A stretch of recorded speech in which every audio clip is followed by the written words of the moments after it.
हमारे सांस्कृतिक धरोहर के बारे में। हम एक मस्जिद है काशी में, उसको कहते हैं ज्ञानवापी मस्जिद। वो महाराजा ज्ञान सिंह राणा के नाम से है। अकेली मस्जिद है, पूरे हिंदुस्तान में अकेली मस्जिद है जो हिंदू राजा के नाम पर थी, नाम पर अभी भी है, वो ज्ञानवापी कहते हैं उसको। और उसका इतिहास कहते हैं कि औरंगजेब ने जब वहां आए थे तो औरंगजेब ने उस मस्जिद को तोड़ा, उस मंदिर को तोड़ा, शिव मंदिर को, और वहां वो मस्जिद बनाई। और उसमें एक कहावत और लिख दी कि 40 मन जनेऊ, इतने जनेऊ ब्राह्मण काटे बिना औरंगजेब खाना नहीं खाते थे।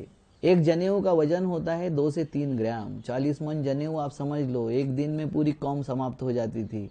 तो ये झूठी कहावतें, झूठे टोटके और सब किस लिए गढ़े जाते हैं और इसका किसको फायदा होता है, इसको समझने की जरूरत है। अब उस मस्जिद के बारे में देखते हैं कि बोला है औरंगजेब ने तोड़ा है। और ब्रिटिश गैजेट क्या बोलता है, जैसे वो कलकत्ता में एक ये था, पड़ाव था इंग्लिश अंग्रेजों का। उस वक्त औरंगजेब नागा विद्रोह दबाने के लिए, नागा विद्रोह को कुचलने के लिए आसाम गए थे। और औरंगजेब जब चलते थे तो उनके साथ में पूरा जनान खाना भी चलता था और पूरा ताफा चलता था। तो हर दिन वो 12 से 15 किलोमीटर से ज्यादा सफर नहीं तय करते थे। जब वहां उन्होंने नागा विद्रोह को कुचल के वापस आ रहे थे तो वहां उनके साथ में 12 राणा थे। राणा मतलब राजपूत राजा थे। वो उस वक्त की लड़ाई कोई हिंदू मुसलमान लड़ाई नहीं थी, वो राज्य की लड़ाई थी, सल्तनत की लड़ाई थी, सत्ता की लड़ाई थी। तो वो जब वापस आ रहे थे तो राणाओं ने बोला कि यहाँ हमारा एकलिंग जी का सबसे बड़ा मंदिर है, हम उसकी पूजा अर्चना करना चाहते। तो औरंगजेब बोला कोई बात नहीं, यहाँ 2 दिन पड़ाव रहेगा। गंगा के दूसरे बाजू में औरंगजेब का पड़ाव डाला गया। और ये राजाओं की रानियां अपने दासियों के साथ में शिवाभिषेक करने के लिए वहां पहुंच गई। शाम को पता चला अभिषेक के आते वक्त कि कच्छ की महारानी और उसकी दोनों दासियां गायब है, वो कहीं दिख नहीं रही थी कहीं। तो उसको खोजना शुरू हो गया और खोजते खोजते रात हो गई। जितने वहां पुजारी थे उसको कॉर्डन करके लाया गया औरंगजेब के सामने, पूछा गया, उन्होंने कुछ नहीं बताया। किसी हेर ने, औरंगजेब के हेर ने बताया कि इस मंदिर के नीचे तहखाना है। जब तहखाने को खोला गया सुबह तो वहां रानी की लाश और दोनों दासियों की लाश विवस्त्र अवस्था में पड़ी हुई थी। उनके साथ में जोर जबरदस्ती करके उनको मार डाला गया था।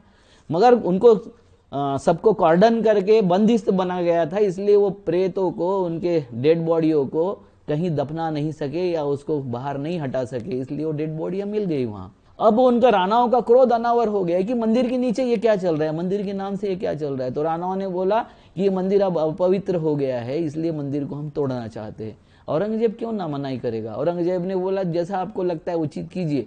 उन्होंने वो तोड़ दिया और वहां मस्जिद तामील हो गई। राजा ज्ञान सिंह राणा ने वो मस्जिद, कच्छ के राणा ने वो मस्जिद तामील की।